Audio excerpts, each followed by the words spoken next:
New York, a Good Karma Brands radio station. Michael K.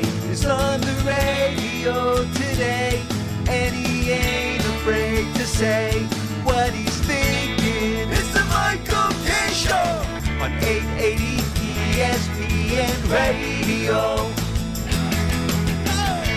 And a good afternoon, everybody. This is indeed the Michael K. Show. We thank you for joining us on this Thursday. It's January 8th. It's 2026. Me and you for two. It's the fastest 2 hours in sports talk radio history, and you are the co-host. You know the rules of engagement, so here we go. The latest news in the NFL coaching carousel happened during Bart and Carlin's show is that the Dolphins have fired Mike McDaniel, a very bright offensive mind, who kind of got caught, with Tua on a big contract, and Tua got hurt, and some of the things that Mike McDaniel would like to do, they couldn't do. But this guy, I don't know if he's going to be a head coach right away, but boy, now you've got a really attractive offensive coordinator if you are looking to do that in one of these open spots. And now there are 8 open spots, with the Dolphins open and the Ravens open and the 6 previous that we knew about. But the only thing that's concerning is if you're the Giants, it looked like McDaniels was staying. But they fire him when John Harbaugh becomes available. So did they do that knowing that they could or might have a real shot at John Harbaugh? Is this now suddenly the biggest threat for the Giants? The thing that gives me reason not to panic if I'm the Giants, John Harbaugh is 62 years old, 62, 63. You think he wants to go to a team that has absolutely no quarterback? Tua's gone. Tua's not coming back. So they have no quarterback. And they're not picking at the top of the draft because they actually finished much better than people thought they were going to. Does he want to go there? Is Ross's relation, Stephen Ross, the owner of the Dolphins, has a relationship with the Harbaugh family? Does that mean more than going to the Giants, who have a quarterback that most around football think that's the guy moving forward? No state tax. Is that something that moves the needle? And that's why all Florida teams have an advantage over teams in California and teams in New York. Same thing with Texas teams. It's a big deal. You do save a lot of money. There's no state tax. But I think Harbaugh's made a lot of money in his career. And saving state tax to take over a job without a quarterback, does that really move the needle that much that you would not take the Giant job?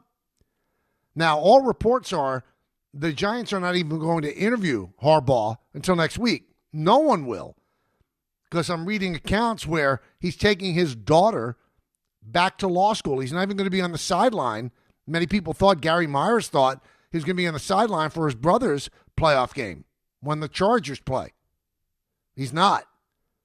So he is going to go dark this weekend, and then it's going to be a busy week for John Harbaugh. Now, the Giants, though, that might play into a little bit of an advantage for them because of the fact now they get to interview other candidates before, including the 2 required minority candidates required by the Rooney Rule. And this is the part of the Rooney Rule that I just think it's wrong. I really do. If you have your heart set on John Harbaugh, then you're using guys like Vance Joseph and Raheem Morris and Antonio Pierce as props. And that's disrespectful to them. Now, you could say, well, you know what? They might be on Harbaugh, but maybe one of these guys knocks their socks off, because that's supposedly what happened with Mike Tomlin. Mike Tomlin was not on the Steelers' radar, but he interviewed so well that they changed their radar and they hired him. And 19 years later, he's still there. I like the intent of the Rooney Rule. I really do. But if I'm a team that wants John Harbaugh to be my guy, you know what? I'm hiring John Harbaugh, and I will pay the penalty. Because disrespecting men and having them interview with no chance of getting the job, it's awful. It's awful for them. It's an awful look. Now, knowing the Mara family, they're going to follow the rule to the letter. So they will have, and it's got to be somebody outside the organization, and it can't be on Zoom. So it has to be in-person interviews. So they'll talk to Raheem Morris. I think they had dinner the other night with Stefanski. They'll talk to Antonio Pierce. Vance Joseph also might get an interview. And that requires, that fulfills the requirement of the Rooney Rule. So when they do interview John Harbaugh, say on Monday or Tuesday, well, they have interviewed to the letter of the law. And this is a case where if they really want to get John and he really wants to be there, then you don't let him out of the building. Because if he interviewed yesterday or if he interviews today or even Saturday, you would not be able to keep him locked up in the building until you come to an agreement. Now, my hope is that I've fulfilled the requirements if I'm the Giants, and that you get first call on John Harbaugh. I don't want him to meet Stephen Ross. Stephen Ross is a billionaire from New York, a real estate magnate. And he's in his 80s. So he could throw silly money at Harbaugh that even the Giants wouldn't be able to match. Even the Giants wouldn't be able to match. So I want first call with Harbaugh if I'm the Giants. And I want to blow him out of the water and so impress him that I say, all right, here's $20 million a year, 5 years, let's do this. You bring in whoever you want on the staff, and let's win a championship. Don't let him talk to Stephen Ross. Don't let him go down to Miami. So before the Miami job opened up, I'm saying, well, where would he go? You know, there's some people say, well, he could go to Atlanta. Some people even say Tennessee was a possibility. He could go to Cleveland because of the family's history in Ohio, and he went to school in Ohio, Miami of Ohio. I considered all of that, and I still think the head coaching job of the New York Football Giants superseded all of that. The Dolphins, I'm not so sure. The only thing that makes me a little less frantic is that why would a guy in his 60s want to go to a team without a quarterback? Because then it's a true rebuild. Because although I don't agree with most people that the Giants have an abundance of talent, I don't agree with it. I do agree that they have very talented players at some key positions. And that's going to be attractive for a coach. And we keep hearing through back channels that he really, really likes what he sees with Jackson Dart.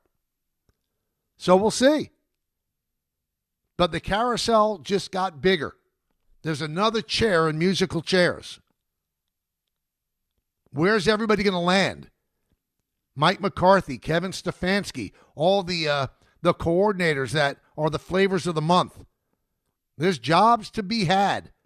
So the reports early that all the teams with openings had called John Harbaugh's agent, but there were 3 other teams with coaches that had also called. It rings true. I'm sure Miami was one of them. If Buffalo loses, do they fire McDermott? Would they call him? And what a job that would be with Josh Allen in place. Pittsburgh loses. Does Mike Tomlin step away? All of a sudden, another job opens up. Strike early if you're the Giants. You want this guy? Go get him. Fulfill the requirements and go get him. He comes into the building. Then when he walks out, he's the head coach of the Giants. That would be my advice to them. Now, there's something else about another local team that I've been meaning to talk about after Todd McShay gave his opinion that if he was a college player like the quarterback from Oregon Moore, that if he knew he was going to be the second pick in the draft, and the second pick is the Jets, that he would stay in school. And that there's no one in college that wants to play for the Jets. And then it was kind of echoed by our very own Stephen A. Smith on First Take. You should rather stay in college than go to the Jets. And he was hit on X with a kind of a nasty response from Garrett Wilson. And I don't blame Garrett Wilson, and I think it's a good sign that Garrett Wilson stuck up for his organization. And then Stephen answered back today. But I will tell you this. If you're Moore, right, and you could be the second pick in the draft, you'd rather stay in Oregon for another year? Now, I know you get big NIL money. I understand that. But you go to the NFL and you're the second pick in the draft, you have 4 guaranteed years. And if you're a great player, you know what? You believe that you're the one that's going to rise above the stink of the Jets. You're the one. Great athletes, great performers have the utmost belief in themselves. So I don't buy it. I think it's such an easy, cheap shot that a college athlete would rather stay in college than play for the Jets. You would turn down the opportunity to be the second pick in the draft because you're afraid of the history of the Jets. Come on. How does that make any sense? Again, a good quarterback in the era of NIL could get $5, $6, $7 million for that year. You could also shatter your leg. You could rip the tendons in your knee, and you'll never be the high draft pick that you could be this year. Every college player would rather stay in school than play for the Jets. I don't believe it. I don't believe it. I think that's hyperbolic at best. Have they talked to every college player? So Ty Simpson has declared for the NFL draft. So it's not a point, but if Ty Simpson, who could have another year of eligibility at Alabama, is being told, you know what, the Jets are going to take you with the number 2 pick, he'd go, no, I'm staying in school. He's already declared. You know why? Because he hopes the Jets take him with the number 2 pick. He hopes Dante Moore doesn't come out. He hopes that after Mendoza is chosen by the Raiders, that the Jets take him at number 2. Now, it's not going to happen. He's not a quarterback at that level. But that's what I mean by the disingenuous nature of that statement, of what Todd McShay said, and what Stephen A. intimated, more than intimated. You'd rather stay in school than be the second pick of the Jets. No. A professional player, the second pick, getting guaranteed millions of dollars over 4 years, and you get to play in New York on the biggest stage. And the quarterback that does come in and is able to overcome all the gremlins in Florham Park is going to be part of forever. Joe Namath, the only guy to win with the Jets, part of forever. Threw more interceptions than touchdowns. But he's got a bust in Canton. He's in the Hall of Fame. Because when you do it here, you're bigger than you could possibly ever be. I want to hear every one of these college athletes, that everyone's speaking for them and saying, if the Jets are going to pick me, I'd rather stay in school. Nonsense. Nonsense. I don't believe it. As bad as the Jets are, and believe me, they're bad. I mean, there's a very good possibility, if you review this season, they could have gone 0-17. At best, 1-16. The 3 games they won, nothing impressive. Nothing impressive. But still, a great player. See, here's the thing that those of us that haven't played the game, but I've been around great athletes my whole career in this business. They have the utmost belief in themselves. Their ego is off the charts. To be that great, you have to have an ego that can't be contained. You mean to tell me that they're going to run scared because the Jets might take them? Be real. I mean, I understand hot takes and saying things for clicks and stuff like that. One thing I can guarantee you on this show, never say things for clicks. What I'm saying, I actually believe. And I actually believe there's not one college player that says, I'm not going to come out because I don't want to be the second pick in the NFL draft, because that second pick is held by the Jets. And if you are that guy, you know what? You did the Jets a favor. You're gutless. That's what it is. If you don't come out of school and you're guaranteed to be the second player in the draft, you're gutless. And you can say the same thing that Peyton Manning was gutless because he didn't want to come out. And it worked out for him. It worked out for him. But I think he had other reasons.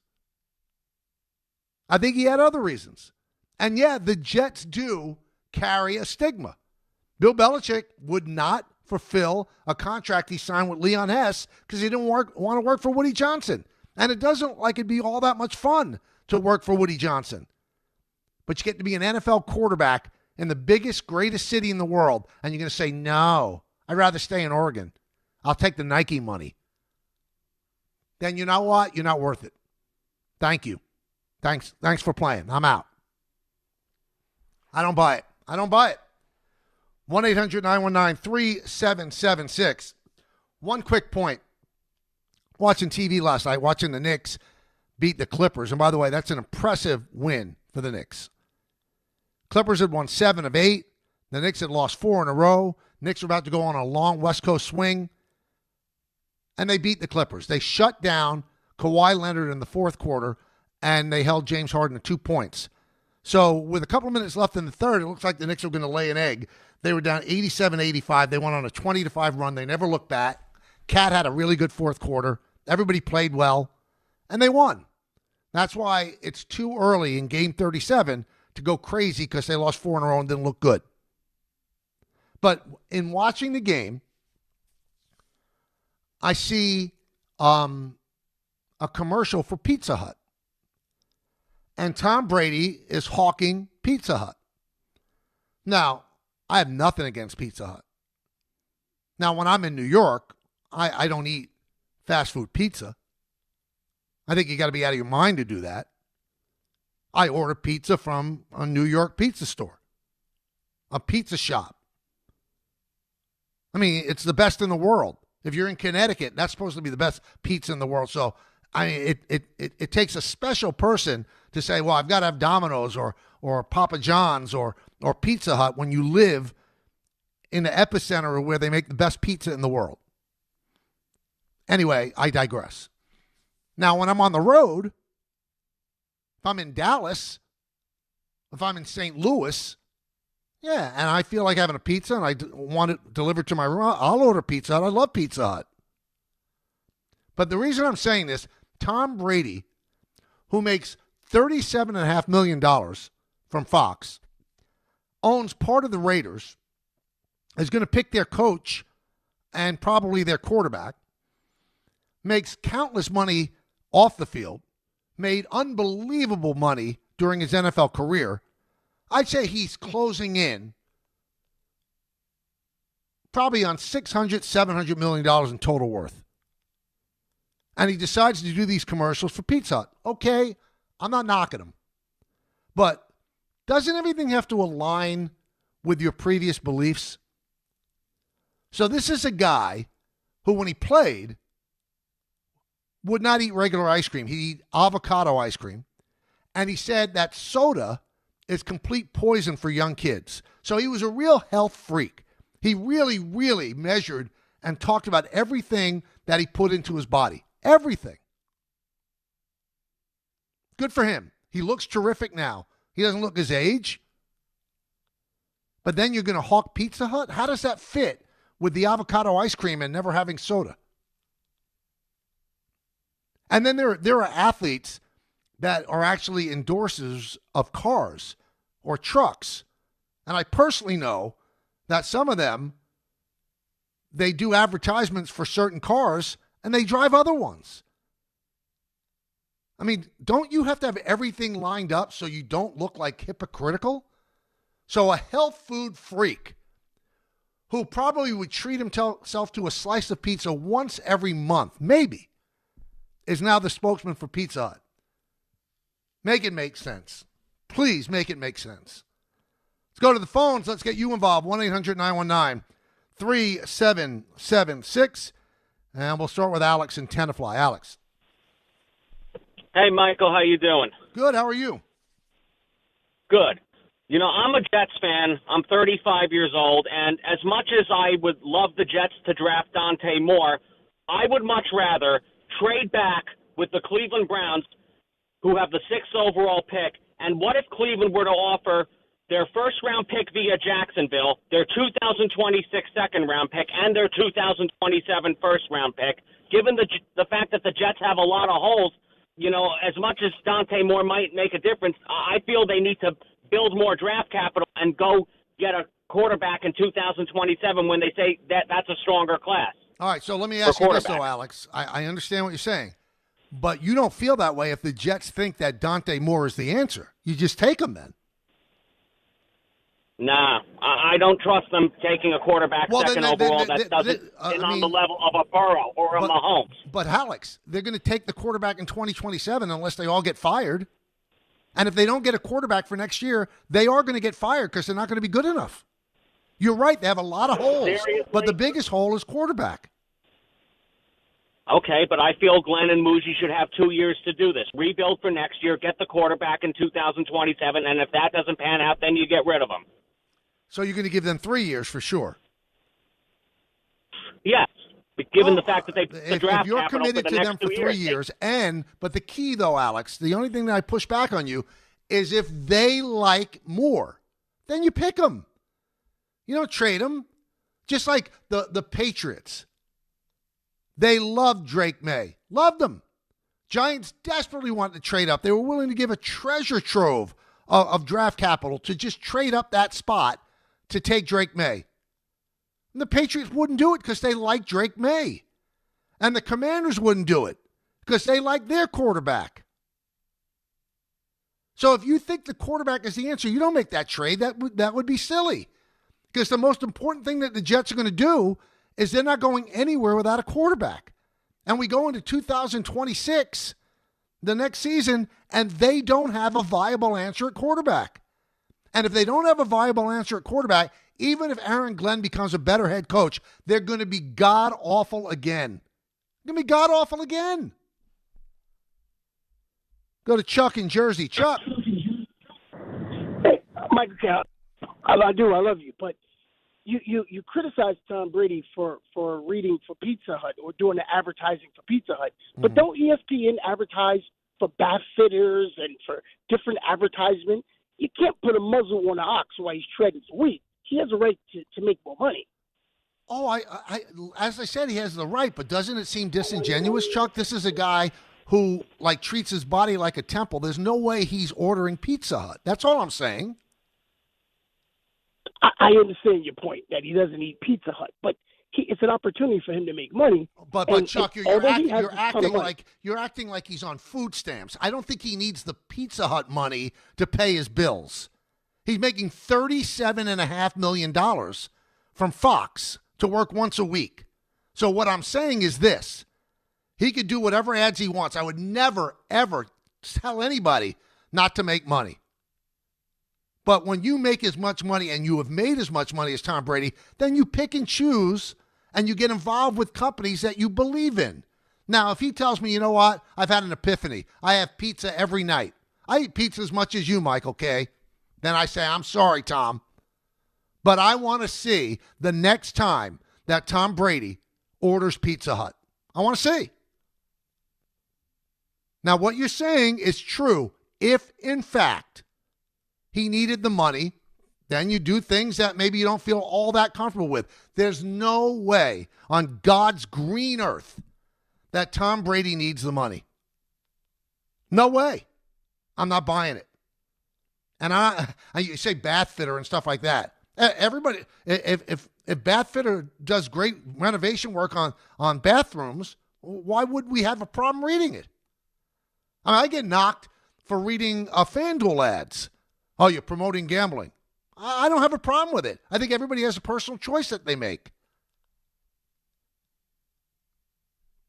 Tom Brady had a choice on whether or not to turn this down. A guy who is a fanatic about what he puts in his body, and he decided, I'm going to go with Pizza Hut. That's the way to go. Hey, God bless him. I don't want to take any money out of anybody's pocket. God bless him. Dan Orlovsky is going to join us in just a moment. We'll talk the coaching search around the NFL and also the upcoming games this weekend. Speaking of that, the wild card round is here, and FanDuel is turning on playoff mode. All customers get a profit boost pack every NFL playoff game day. Each game day during the wild card round, you'll find a pack loaded with multiple profit boosts waiting for you in the app. Pick the matchups you believe in. Maybe you like the Patriots hosting the Chargers. The Bears and the Packers, they're meeting for a third time. Who's going to come out on top? Or maybe you like the defending champion Eagles hosting the 49ers. Take your shot on an upset or build a parlay that fits the moment. Then apply your profit boost and go after even bigger payouts while the playoffs get rolling. So visit FanDuel, an official sportsbook partner of the NFL, and grab your profit boost pack every NFL playoff game day. 21 plus and physically present in New York.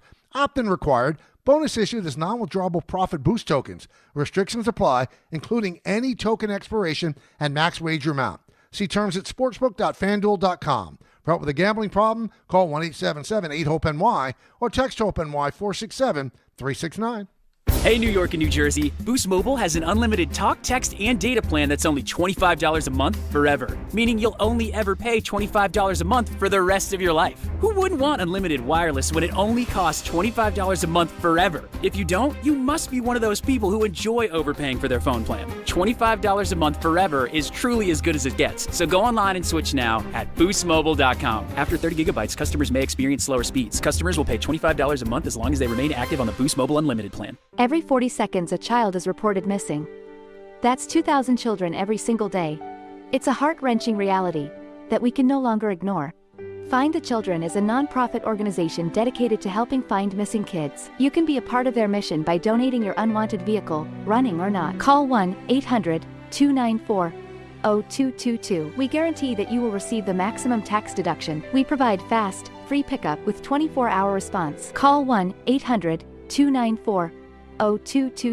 Find the Children provides crucial resources to help find missing children and educational materials to teach kids how to recognize and avoid predators. Our recovery programs have a proven track record of reuniting kids with their families. It's time to act. Donate your unwanted or unused car. Help us build a world where every child is safe. Pick up the phone and call 1-800-294-0222. Together, we can bring these kids home safely. This advertisement was paid for in partnership with Cars R Us and Find the Children. Prizes, flyaways, even cash money. You want it? We've got it. Find a list of all contests and official rules by visiting ESPNNewYorkContests.com. That's ESPNNewYorkContests.com. If you've been injured in an accident that wasn't your fault, then you need a lawyer who knows New York's unique personal injury and workers' compensation laws. At the Parisman Firm, they have decades of experience handling all types of accident cases and a proven track record of delivering huge results. Their team has already recovered nearly $1 billion for injured New Yorkers. From construction to car accidents and slips and falls, they've got you covered. Call the Parisman Firm now at 718-WORKERS, where your case is their cause. Get the justice you deserve today. The experts at PC Richard & Son use a 4-step mattress fitting process to make sure that your new bed fits you perfectly. PC Richard & Son. New York Presbyterian treats more heart patients than any other hospital in New York. From common to complex conditions, our cardiologists and heart surgeons are pioneers in advanced heart care, leading the way in minimally invasive treatments for faster recovery times. Find a doctor at nyp.org/heart. Stay amazing. New York Presbyterian. New York Presbyterian Hospital based on U.S. News and World Report 2025 to 2026 Cardiology, Heart, and Vascular Surgery rankings.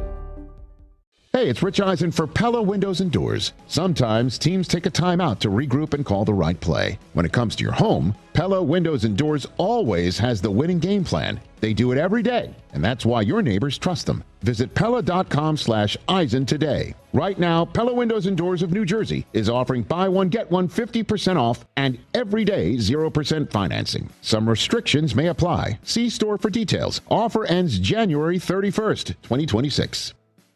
What is it that makes the all-new Hyundai Palisade hybrid an incredible SUV? Is it the spacious interior that's comfy for the whole crew? Or the capability to go off-road? Maybe it's up to 600-plus miles of range. Is it the driver behind the wheel? What if it's all of that and more? What is it then? The all-new Hyundai Palisade Hybrid. So much more than just another SUV. Visit HyundaiUSA.com or call 562-314-4603 for more details. That's 562-314-4603. Welcome back to the show. So much football on the platter this whole week and for the next couple of weeks. And love when we get a chance to talk to Dan Orlovsky every Thursday at this time now for the Dan Orlovsky Report, brought to you by Boost Mobile. Dan, how you doing? I'm doing fantastic, Michael. How are you, bud? I'm doing not fantastic, but pretty well. So, all right. The Dolphins' job is now open. Do the Giants have real competition now for Harbaugh, or would Harbaugh not want a job without a quarterback? I think the Giants have had real competition from the get-go because of Atlanta for Harbaugh. And Miami absolutely puts another relatively big player into the conversation. I also think the reality that at least you hear things out of Baltimore saying he had a greater desire for more personnel input. Both Atlanta and Miami do not have general managers. And so if you're John Harbaugh, you can sit there and say, well, the Giants are appealing to me because they're the Giants, defensive talent, superstar, at least talent-wise, young quarterback, but Joe Schoen is there. Where Atlanta and Miami neither have a quarterback, but both have openings for general manager that might be more appealing to him than just, okay, great, there's a quarterback there. All right, so I understand that. Do you think, I mean, I don't know John Harbaugh, but do you think he has the personality to interview with the Giants and say, you know what, I don't want Shane here? I've sat with Coach Harbaugh a couple times. He doesn't come across necessarily as that type of person. Now, I don't want to pin, at the end of the day, it's business, right? There's a job that has to be done, and that's a very important relationship. And so, you never know what guys desire to be or go accomplish the things that they want. We got into that with NFL Live yesterday because I said that very question, Michael. I said, what happens if Coach Harbaugh, and the Giants love Harbaugh, but he goes, hey, I don't want to the Mara family. I don't want Joe Schoen, nothing against them, but I want my guy. Does the family oblige? I don't know. Like, what happens if Joe Schoen's, very much so endeared himself to the family? Or what happens if the Mara family thinks that he's good at the job? Whatever. Then it becomes this interesting situation of who picks who. Do you think that Mike McDaniel did a good job, or do you understand why Stephen Ross let him go? No, I think he did a good job. 4 seasons, 2 playoffs, had the top offense in the NFL 2 years ago in 2023 and became a high-flying offense. They were 2 years ago, they were the number 1 seed at, about middle of December, and then it fell apart. And, he got Tua to play at an incredibly high level, and there's elements where Tua took a step back, injuries continued to pile up, the talent on the roster really fell off, and that's upon the general manager. And then, Tyreek going down. So there's a lot of evidence that he did a good job. They ended the season strong. Nothing surprised me. We're always asked this question, is it the right decision or the wrong decision? You can always make the case for yes and no with every job. A lot of it depends on what the next move is. Do you believe that move was made by Ross because of the availability of Harbaugh? Absolutely. I think that move was made because they got information. As of like a day and a half ago, Michael, at least reports were that Mike McDaniel was going to be a part of the new selection process with the general manager. That, at least report-wise, and then going to you're fired, that usually doesn't happen unless the organization gets some type of word that something else different is out there as an availability. Do you believe that if Loop hit that field goal that Harbaugh would not be fired?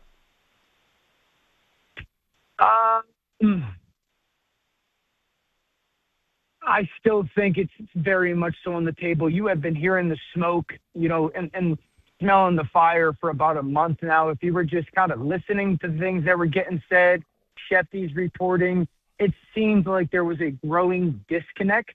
Mm-hmm. Now, if he makes that kick and they win the divisional round, they get to the AFC title game, maybe that's a different conversation. But I still think it was at least on the table. It may not have happened as quickly as it did, but it certainly feels like that was something that was being thought of consistently. Do you believe that there was a disconnect between Harbaugh and Lamar, or was it Lamar and Monken? It was, at least, this is hearsay, Michael, right? These are the things that you hear. No verification of it, but it did seem like you were hearing, at least I was hearing things that there was a little bit of a disconnect between Lamar Jackson and Todd Monken. I think that happens in the NFL between coach and player. I don't know if it became a point where it was a reason why there was a move made or a sticking point, but you definitely heard things that they were having, just being on different pages. Now, obviously the game's this weekend, and I keep hearing, Dan, I want to get your take on it, that, losses might result in more jobs going down. I mean, yeah, the Packers, is that job up in the air? The Eagles, could Sirianni actually be let go? The Steelers, could Tomlin lose that game to the Texans and then walk away? Do you think there's still possibly more openings coming? I do. And the people that are more in the know than me also believe that there's the chance, not locked in and written in stone, but the chance. I remember to start the year asking about Matt LaFleur, and there was a little bit of like the potential of a lame duck. I asked Shefty this about a month ago. He said, at least he felt that was trending in a direction that they were going to get some things done. If that changes, how the games go, we'll see. Buffalo, not all that different than the Baltimore situation. If they go down and lose, Sean McDermott, who's a great coach, does that become a conversation with them deciding to potentially move on? Nick Sirianni, I've said, shoot, if they go down 10-0 in Philadelphia, that place could burn in the moment. And so I just think, there's definitely potential for some really good coaches, depending on how the results of some games go, at least it becoming a conversation. I think the Pittsburgh one is silly. No one would tell you that they think Pittsburgh's the better team than Houston. Mm-hmm. And so a loss wouldn't mean, we got to get rid of Mike Tomlin. Like, I think if Mike Tomlin is let go of or moves on, that decision's already made, and that's indifferent of the result of the game. All right, so we can't even put into this question Packers, Bills, or Eagles. Those are up in the air, and Steelers. So of the jobs that are available, if Dan Orlovsky was the top coaching candidate that was available, which one's the most appealing job for you? Atlanta. Why that one? There is so much young talent on that football team. Starting point, very good offensive line that's under contract. Second, elite offensive weapons when it comes to your tailback and your tight end and slot receiver. Third, they've got some really good young defensive talent, Caden Ellis, James Pierce, Walker, A.J. Terrell. There's no general manager in place, and so you can choose the person that you want to go into business with on that journey. And I think that's a very appealing thing. There's question marks at the quarterback, no question about it. But I do think that we have a lot of evidence in the NFL over the past couple of seasons that you could have a really good roster and a good quarterback, maybe not great, and win a lot of games. Does that get you to the Super Bowl or win it? Probably not. But you can have at least the foundation laid for being a very good football team. Talking to Dan Orlovsky here on the Michael K. Show. And Dan, you know that this show is on in New York, so the concern is about the Giants. And let me ask you, if they can't secure John Harbaugh, who do you think ends up there? Who should they go for? Yes. I think Harbaugh and Stefanski are the 1-2. Mm-hmm. I've been on Stefanski really for about months now. I think the reality is you've got to have a head coach that, has the ability to win. And just so everyone in the New York area, because I get a lot of eye rolls with the Stefanski. And so I would say this, Kevin Stefanski's record as a coach with Baker Mayfield and Joe Flacco, 2 good, competent, starting-level quarterbacks, is something like 26-16. Okay? Now, his record without those 2 guys is 19-30 or something like that. But none of the quarterbacks that are in that 19-30 group have done anything in the NFL. It's not like they've become a good, solid backup somewhere else or whatnot. And so you give him good, competent starting quarterback play, he wins. He won in Cleveland, which nobody does. And so I just think he's a good coach. He'd be good for Jackson Dart. He's offensive-centric. And I think he's experienced a lot in his 6 years in Cleveland. All right, let me throw this at you. So Harbaugh is the number 1 candidate out there right now. Seems like everybody wants him. But then when you I did this the other day. I compared the records of John and Mike McCarthy. They're remarkably similar. But McCarthy is not spoken about in that same glowing way as Harbaugh. Yep. How come, Dan? Why isn't he? McCarthy hasn't won as much recently. Right. Certainly not. And I guess Dallas had some really good regular season teams that fell short in the playoffs and fell short because of the offense, which is McCarthy's specialty in the playoffs. I think Harbaugh, having an MVP type of quarterback and being one of those favorited teams is in people's minds. And I would also say this, Michael, I do think it's fair, as much as you can respect Mike McCarthy as a coach, to sit there and say, it has to have your attention if you're a team or the Giants entertaining Mike McCarthy to sit there and go, how come that Dallas offense in 2023 and 2024 really started to fall off? And then this year, Mike McCarthy out, Ryan Schottenheimer in, that offense takes off. I understand George Pickens was an addition, but you could just watch the style of offensive play and watch it take off. And that was very different than last year. And I think that's a worthy question to ask. All right, so let me play devil's advocate because I'm fascinated by this. You could also say John Harbaugh had a 2-time MVP and couldn't get to the Super Bowl. And you could also say about the Dallas situation, no one wins there because of the, Jerry Jones factor. Even Bill Parcells didn't win there. So maybe it's just a place that you can't win. Totally fair, totally valid comments and questions. I think that's what brings up the great conversation. In relation to Coach Harbaugh, I mean, one, they've got a dropped 2-point conversion by one of their all-time great players. If not, they got a chance to win on the road. Right. 2 years ago, they've got the number 1 team in football, and they've got a fumble on the 1-yard line with the opportunity to tie the football game with a couple minutes left. And so there's these kind of question mark fluke plays that have happened in the playoffs that they couldn't, quote unquote, get it done. But I don't disagree. I mean, Mike McCarthy's a good coach. I think it's what's your flavor? Who do you like more? All right, so we finish up with this because it just gets me thinking. I never played at any high level, but when I hear like Todd McShay and my friend Stephen A. say there's no one that wants to play for the Jets, I can't believe that, Dan. You mean to tell me if you could be the second pick of the draft and play on Broadway and get 4 guaranteed years of big money that you'd rather stay in school? I mean, doesn't that speak volumes about you rather than the Jets? Yeah, I went at Stephen A. little bit about that today because, listen, and I know Garrett claps back at him, and everyone knows what I think about Garrett. I've got nothing but love for Garrett. I think a couple things. One, there is just the truth of what the Jets have been. That is not an opinion. That's a fact.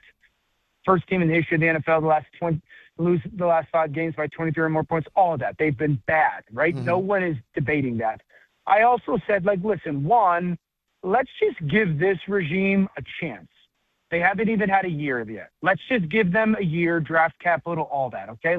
Before we continue to jump on them, and I jumped on them the other day about the Sam Darnold thing, so that's fair. And the second thing is, the point of, well, avoid the Jets and go back to college if you're Dante Moore or Mendoza and enter the draft the following year. And Mendoza can't, but if you're Dante, and hope for a better. Well, who are we hoping for a top 5 pick as a quarterback? We're hoping Cleveland. Are we hoping to hold out for the Cardinals?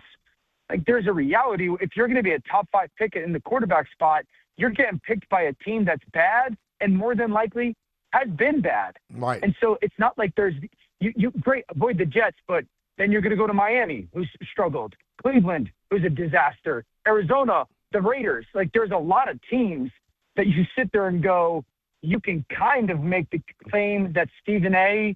and McShay did about the Jets that you could those other teams. So I just think it sounds good. It's just not reality because you're not going to avoid the bad teams. And also, maybe you could say, Michael, you're wrong, but I've been around great athletes, around the Yankees for 40 years, and I've never seen people that have a greater belief in themselves and greater ego than great players. And even the 26th guy on the team, he was the best player in high school. Don't they have a belief that they could be the one to change it? Yeah. Well, yeah. And it's like there's just a truth and a reality that, I mean, look at what Jackson Dart became this year. I mean, he's as marketable and popular and hope-giving as a lot of guys in the league, let alone quarterbacks in the league. And so there's just the reality. You go to some of these teams in these markets and you do well, you really start to become, an invaluable property, both on the field and off. And yeah, I think there's a great competitor for a lot of these guys. And Michael, I've said this for years. When you're the number 1 pick at quarterback, the number 2 pick at quarterback, there's just not a lot of evidence that you flip the organization. Trevor Lawrence has been, 6 years maybe at Jacksonville, and maybe it's starting to change. It's the third coach. And so Baker Mayfield, Sam Darnold, all these guys are on different teams. And it's very hard to get done. Great stuff. Thank you, Dan. Enjoy the games this weekend. Thank you, sir. All right. That was the Dan Orlovsky Report brought to you by Boost Mobile. Don't overpay. Get unlimited talk, text, and data for $25 a month. Forever. For life. For real. Switch now at boostmobile.com. After 30 gigabytes, you may experience slower speeds. Okay. I was listening to DiPietro and Rothenberg, and, in an aside, they said something that I thought was absolutely fascinating, a choice that could be made. And I will tell you exactly what they were talking about, so I want to run it by you. So when we come back, I'll do just that. Hope you're intrigued. The K-Show rolling till 3 right here on ESPN New York. Hey, New York and New Jersey, Boost Mobile has an unlimited talk, text, and data plan that's only $25 a month forever, meaning you'll only ever pay $25 a month for the rest of your life. Who wouldn't want unlimited wireless when it only costs $25 a month forever? If you don't, you must be one of those people who enjoy overpaying for their phone plan. $25 a month forever is truly as good as it gets, so go online and switch now at boostmobile.com. After 30 gigabytes, customers may experience slower speeds. Customers will pay $25 a month as long as they remain active on the Boost Mobile Unlimited plan. If you have ever thought about remodeling your bathroom but were worried it would take too long or cost too much, then stop worrying. Right now, Jacuzzi Bath Remodel has designed a collection of high-quality custom products and perfected the one-day remodeling experience so you can enjoy your new bathroom faster than ever before. It's a worry-free bath remodel from the most trusted brand name in the business, Jacuzzi. A jacuzzi bath system fits in your existing tub space. It's a no-mess installation with an amazing style selection, factory-certified installers, and a limited lifetime warranty. Call 800-717-4599. That's 800-717-4599 right now and get 50% off installation with no interest and no payments for 12 months. Replace that old bathtub today with a walk-in shower for a safer bathing experience. If you have lived in your home for over 15 years, it's time to remodel your bathroom. For a virtual or in-home appointment, call 800-717-4599. That's 800-717-4599. 800-717-4599. Hey, football fans, picture this. You bet on your favorite player to score the first touchdown in the game, but his teammate scores instead. If this happens, BetMGM wants to give you another chance at the end zone. With BetMGM's second chance promotion, you'll get your stake back if your first touchdown scorer scores second instead. Really? That's right.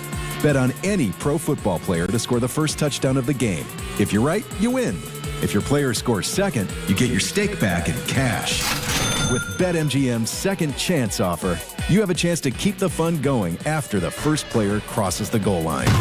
BetMGM and GameSense remind you to play responsibly. See BetMGM.com for terms. 21 years of age or older to wager and physically present in New York and New Jersey only. Existing customer offer. Subject to eligibility requirements. Rewards paid back in unrestricted withdrawable funds. Gambling problem? In New York, call 877-8-HOPE-NY or text HOPE-NY 467-369. In New Jersey, call 1-800-GAMBLER. It's Wild Card Weekend and The Wiz has you covered. Tune into The Fine Line Saturday at 8 a.m. where The Wiz talks about all 6 football games, including Green Bay at Chicago and Buffalo at Jacksonville. And The Wiz gives his Super Bowl prediction. It's a must-tune-in Saturday at 8 a.m. Plus, The Wiz talks college basketball, NBA, hockey, soccer, and more. Follow The Wiz on Instagram at Joe Wiz Sports. It's the best bet in town. The Fine Line with The Wiz Saturday at 8 a.m. Be ready to win. Presented by Robinhood. He crosses, spins, pulls up. With Robinhood Prediction Markets, buy or sell your predictions all game long. No house odds, just you versus the market. Put your sports IQ to work. Trade every shot, block, steal, run, and moment that shifts the game. With Robinhood Prediction Markets, trade every play. Visit Robinhood.com/predict to start trading. Futures and cleared swaps trading involves significant risk and is not appropriate for everyone. Event contracts are offered by Robinhood Derivatives LLC, a registered futures commission merchant and swap firm. Listen up, football.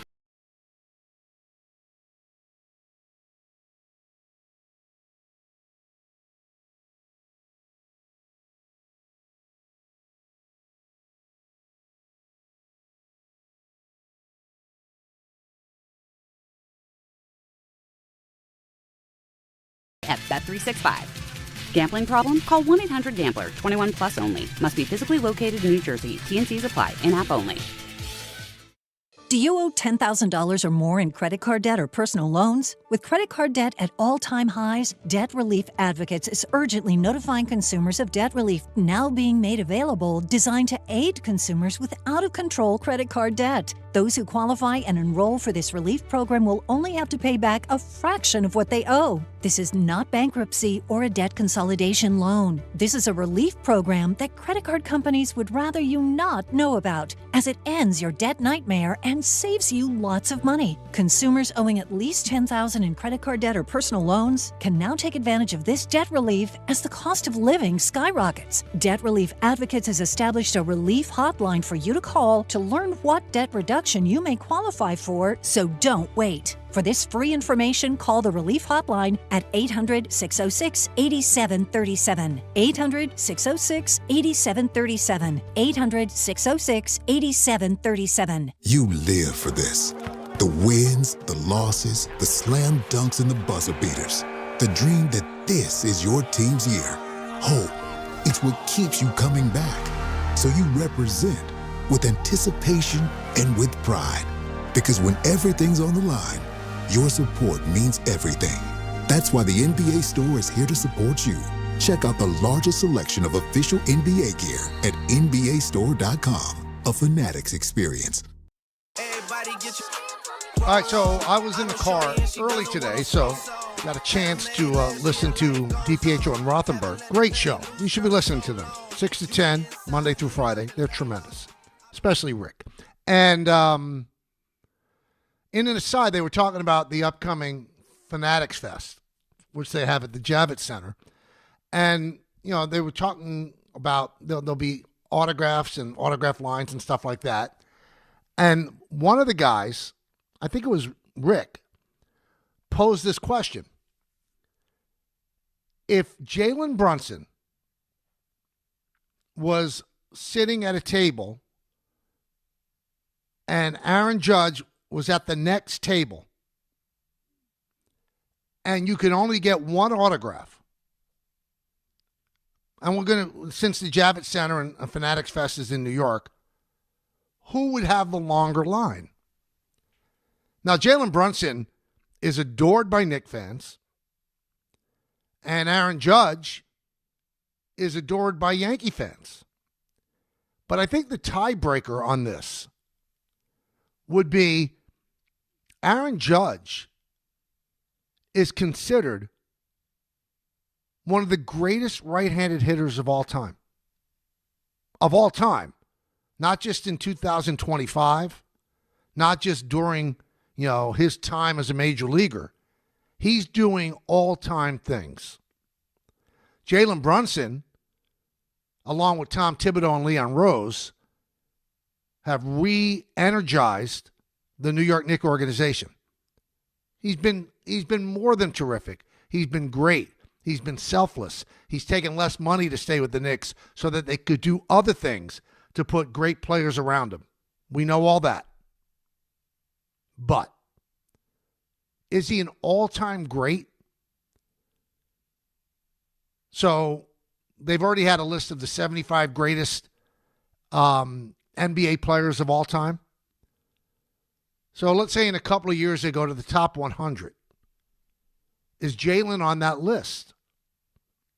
And take away all of that, because to me, Jalen's not an all-time great. He's a great today. Aaron Judge is great today and compares favorably all time. And I believe, I could be wrong, I think there are more Yankee fans in New York than Knicks fans. And I'm not throwing shade at the Knicks. I love the Knicks and grew up a Knicks fan, and Knicks fans are unbelievably supportive of their team. But the Yankees draw about 44,000 people a game. And they've been doing that for a long, long time. And that's 81 games at home. Now, the Knicks sell out the Garden, but that's 19,812. And they do that 41 times a year. I really believe that the line for Aaron Judge wouldn't just be longer than the one for Jalen Brunson. It would be significantly longer. But it's fascinating because both of them are beloved by their fan bases. Am I wrong? You think I'm off on this? I don't think I am. I think that Judge would definitely have the longer line. Hey, it's Michael K. Not sleeping? What are you doing? Well, it could be your mattress. That's why I always recommend my friends at PC Richard & Son. At PC Richard & Son, they don't just sell you a mattress. Their experts use a 4-step mattress fitting process so that your new bed fits you perfectly. They guarantee it. Top brands like Sealy, Stearns & Foster, and Tempur-Pedic.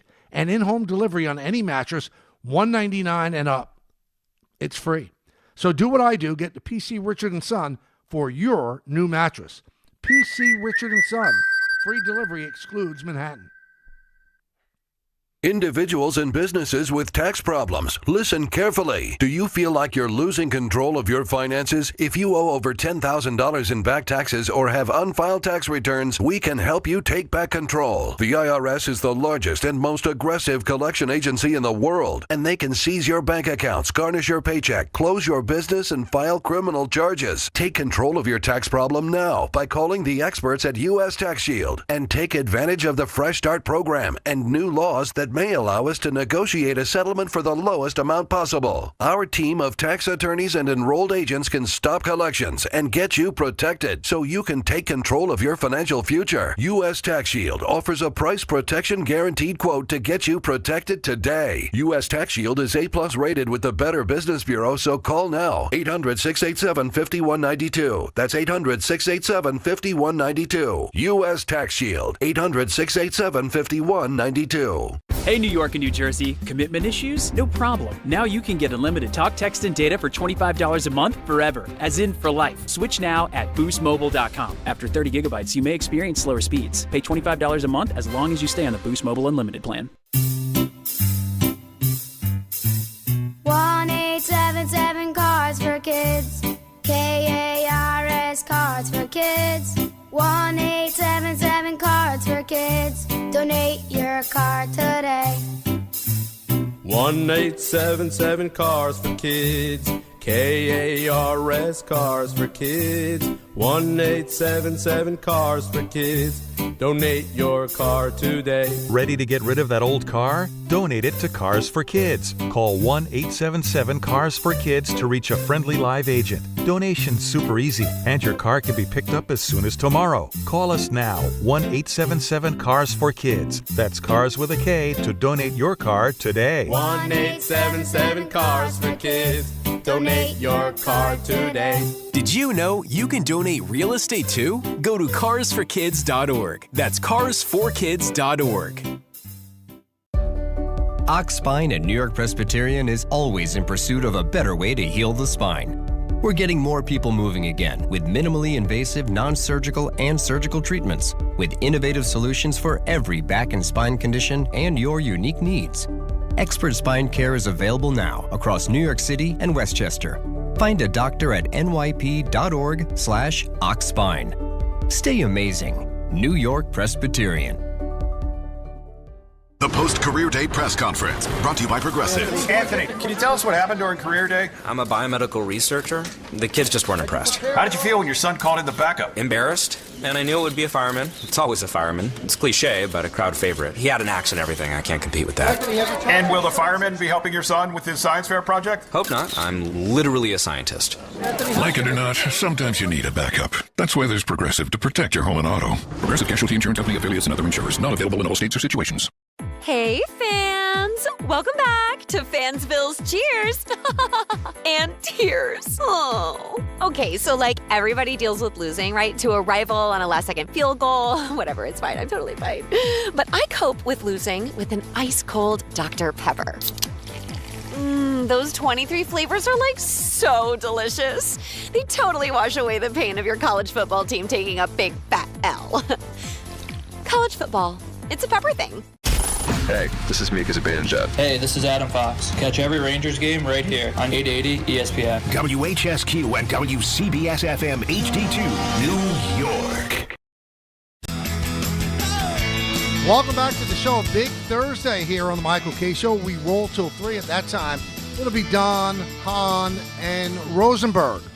But Thursdays at 2 will become very special for all of you.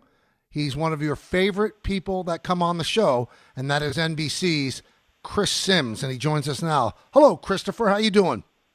I'm good, Michael. How you doing, man? That's very nice to hear. I'm glad the people like me, or either way, you're a good liar, and you're making me feel good, so that's always good. Well, you know what? I could tell you I like you, so that's the most important thing, right? Because Okay.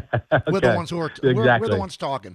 So obviously, the Giants quarterback or coach search is hot and heavy in New York. I know you live in the area, so you certainly know that. With the Dolphins firing McDaniel, do the Giants have a concern that Harbaugh might prefer that and not go to the Giants? Maybe. Certainly. To me, I don't think the Miami Dolphin job is as good as the New York Giant job right now. That's how I view it. I look at it, and usually the basic conversations I have with friends, or when you talk about taking a job somewhere and becoming the head coach, it goes like this, right? And I don't think I'm speaking anything anybody out there doesn't know. Wait, what's the quarterback situation? Wait, well, do we have a left tackle? Oh, okay, we got that. Oh, how about pass rushers? Oh, wow, okay, we got 3 of them, huh? Oh, what about D tackle? Oh, one of the best D tackles in all of football. How about a star receiver? Oh, we got one of them too. Yeah, he's coming off injury, and we know he might not be totally himself until the midpoint of the year. But when I look at it from that aspect, and then also with expectations pretty low with the New York Giants right now, and then it also being, you can say what you want, maybe not the last 10 years, it's still one of the top-notch organizations in the NFL and viewed that way. I don't think they need to be worried about that. When I look at it right now, we know the Ravens' job's a big deal because you got a guy that's maybe one of the greatest quarterbacks we've ever seen. The Atlanta job's a really good one because, as you saw, when they play good, they got talent on that team down there, and I think ultimately that's what got Raheem Morris fired because they went, wow, look at when we play good, we're like we can play with anybody. What the hell happened all these other times? So I kind of view those, as I look at it, better than Miami, who's going to have salary cap issues, has had bad contracts with older star players, and there's no more Tua.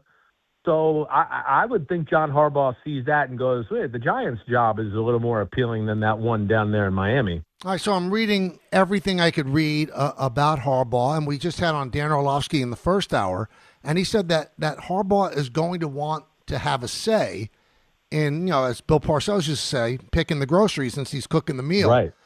If you're the Giants and Harbaugh goes, I don't want Shane, do you get rid of him? I would. I mean, that's just the way. That's the way I would operate. I think John Harbaugh is worth that, and I don't mean to say that on a negative aspect of Joe Schoen, because I do like a lot of what Joe Schoen's done. I'd be surprised if he did that, right? Where he would come in. I don't think that's the way he operates. Again, he was in Baltimore where he, had say, but we know Ozzie Newsome, Eric DeCosta, they were the true GMs. They picked the guys, and of course picked the brain of John Harbaugh off of that. I would think he'd want something similar to that. I don't think John Harbaugh seems like the guy that wants full control of everything. He's a real coach. He just wants to coach the team and then, yes, have a GM that can back up the vision of what he sees. And I think Joe Schoen, say what you want, right? He has created a young nucleus, and I do think he's capable of being a good wingman for a guy like John Harbaugh to go, hey, tell me what you see. What do you envision? And then I'll try to put some players here in front of you to help me make a final decision, and we'll do this together. I certainly think that could work. All right, so let's say Harbaugh takes one of the other jobs and the Giants can't nail it down. Who do you go to next?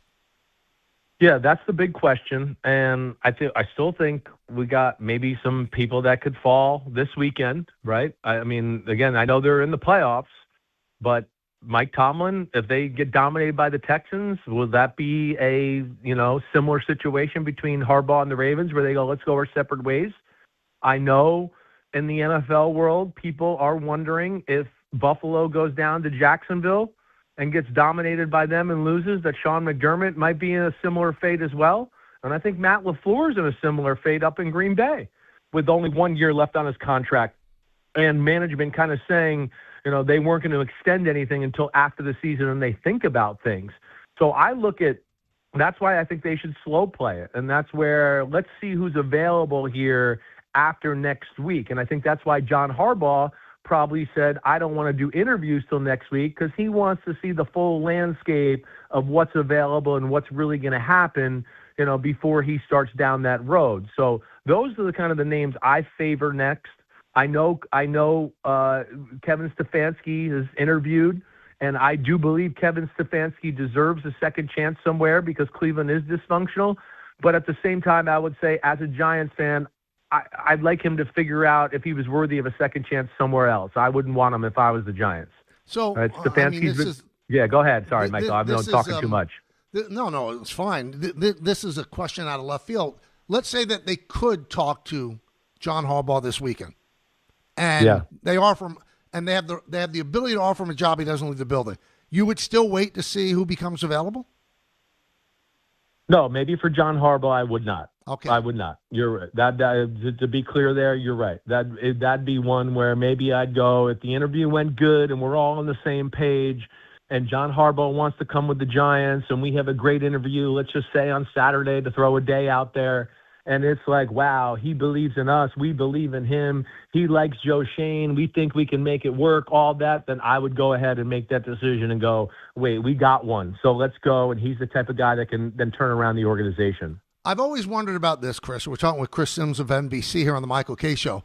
So everybody that has a vacancy has a desire for John Harbaugh. The Ravens had him. Why'd they let him go?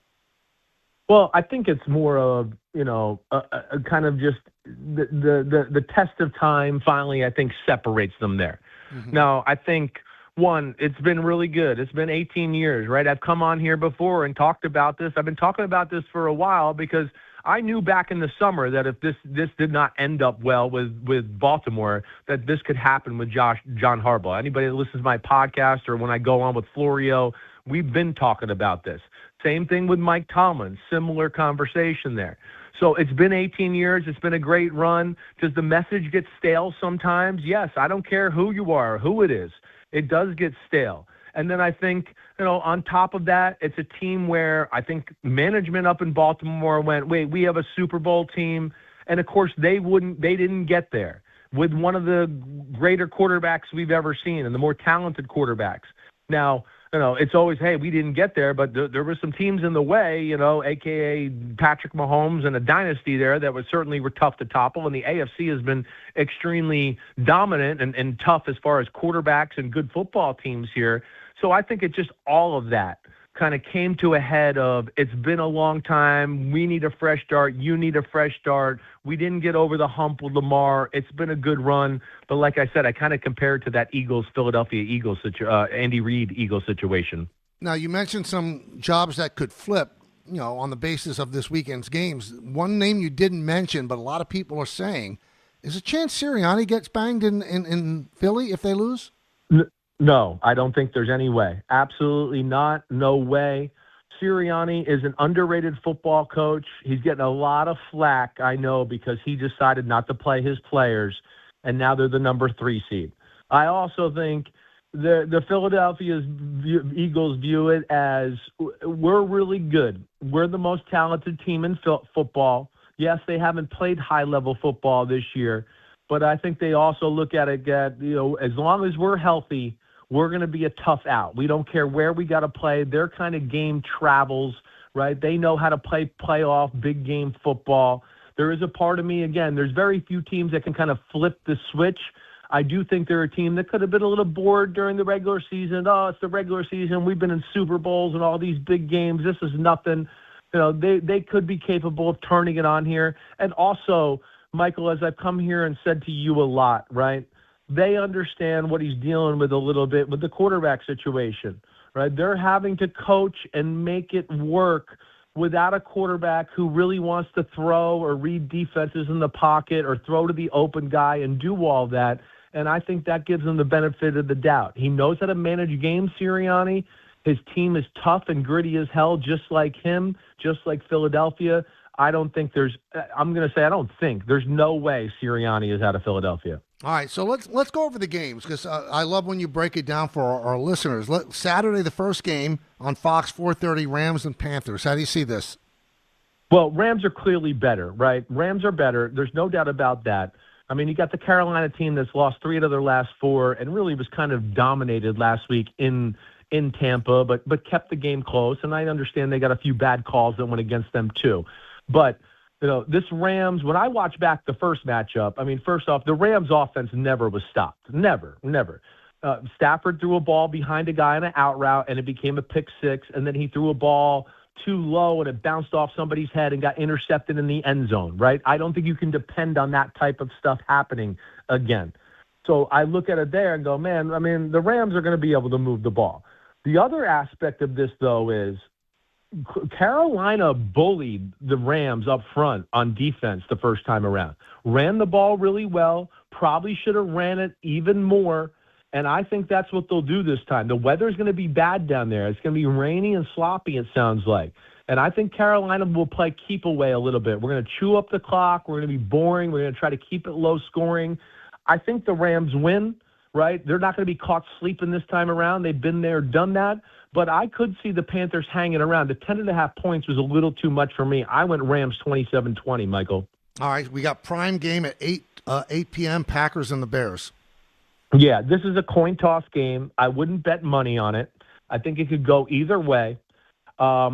Green Bay outplayed Chicago in both meetings. Now, we know the one in Week 16, the Bears had the late game magic where they scored 10 points at the very end of the football game, and then, of course, one in overtime. That was basically all their offensive stats. So it does scare me. Green Bay's talented, as we know. But at the same time, Green Bay's been in a funk. Ever since Micah Parsons got hurt, they've lost 4 in a row, and Jordan Love hasn't played in 3 games. It's hard for me to sit here and pick the Green Bay Packers and go, oh, yeah, Jordan Love's just going to pick up and just start dicing up defenses even though he hasn't played in a month. So I'm going to go with the Bears and the fact that they are home and the fact that I think Ben Johnson and Caleb Williams will rise to the occasion here a little bit. This will be a Caleb Williams game. I don't think they're going to be able to just depend on the run game and some of the bootlegs and play actions. He's going to have to drop back and pass the ball on this Green Bay defense. They can stop the run. They know how to defend Ben Johnson a little bit, and that's where it gets interesting. But, if I felt like Jordan Love had been playing the last few weeks, I probably would have picked the Packers. But it's hard for me to trust that, and I don't really know where the psyche of the Packers is right now. So I'm going to go with the Bears by 3 points. But like I said, I wouldn't be surprised if it was 3 points the other way either. All right, we go to Sunday, 1 p.m. game, Bills and the Jaguars. I'm fascinated by this one. This one's on CBS. I am too. I mean, maybe my favorite matchup of the weekend. People that have listened to my pod, there's two teams I've been talking about for probably about 7 or 8 weeks to say watch out for. And Jacksonville's one of them, and the Houston Texans are the other one. Jacksonville is a tough matchup for the Buffalo Bills. They are tough. Buffalo, as I've told you before, their defense is a top 10 defense, but what I would also say is they only played 2 offenses in the top half of the league the whole year, the Patriots and the Atlanta Falcons. So they haven't played very many good, high-quality, balanced offenses that can really attack them. Jacksonville can. McDermott, if you're great at one or the other, he can come up with a game plan. If you're a great passing team, he can come up with a game plan and go, I could stop the pass. Or vice versa. If we're only good at the run, he could stop the run. You look at it, though, they got problems. They show problems when teams are balanced and can do both. And we're not talking about any – have you talked about all year anybody you got a game plan and worry about on Buffalo's defense? Never. Right. Nobody ever talks about anybody. You can go to ESPN, whatever sports show you want. Nobody ever talks about, ooh, Buffalo's got a game changer. Or, ooh, Buffalo's got an all-pro. Ooh, you got a game plan for that. There's nothing.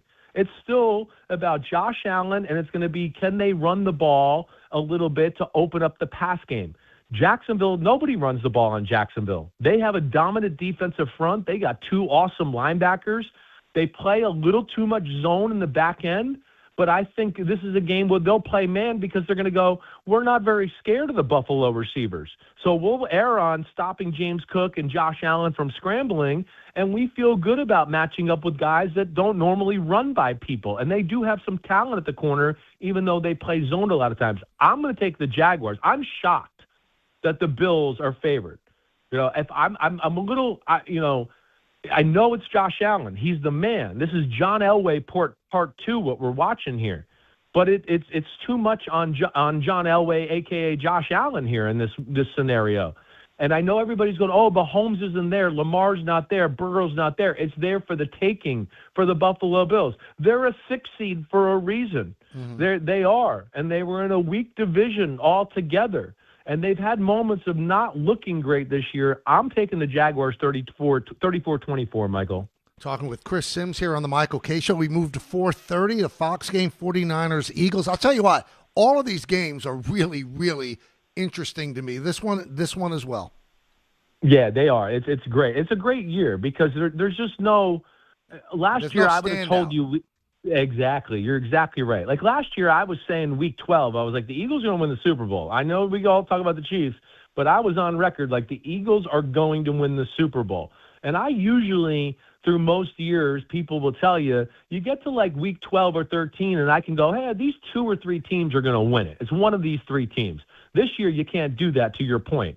I'm going to take the Eagles in this one. I'm not a believer in the 49ers or the Bears because to make a run in the playoffs because I just don't think their defenses are good enough.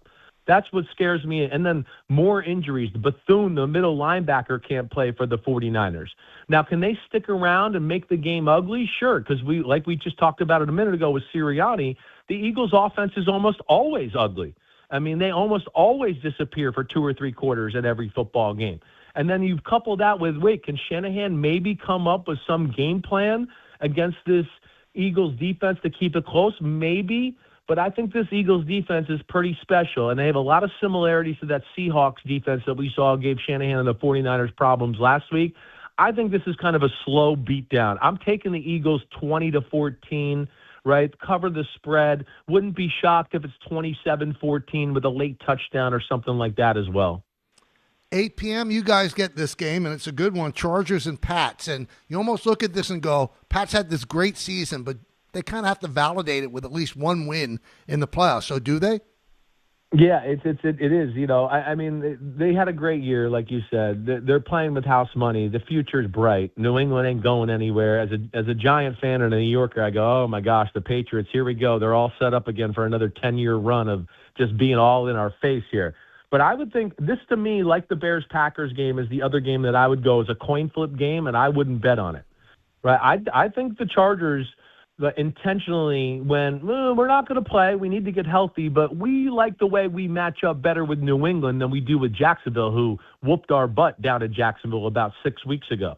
Right? The New England Patriots aren't a great pass rush team. That's kind of been the kryptonite of the Chargers and their team. They can't pass protect because of the injuries they've had on the offensive side of the ball. The other thing is, Jesse Minter, the D coordinator of the Chargers, I think the world of him. I really do. And I think he'll make it tough on Drake May and Josh McDaniels in that pass game. Nobody really passes the ball with great success against the Chargers. But because it's home, right, I have a little more faith in Josh McDaniels cracking the code of Jesse Minter rather than Greg Roman, offensive coordinator for the Chargers, cracking the code of Mike Vrabel. I'm going to go the Patriots 20-17, but like I said with the Bears-Packers game, I wouldn't be shocked if it was 20-17 the other way around. All right, that's 8 p.m. on NBC. Then we go to Monday, the ESPN Monday Nighter, Texans at Steelers. Here's the one that scares me about this. I thought the Steelers ran into the perfect team for Aaron Rodgers because the Ravens couldn't put pressure on him, but the Texans can. Is he going to be able to win this game?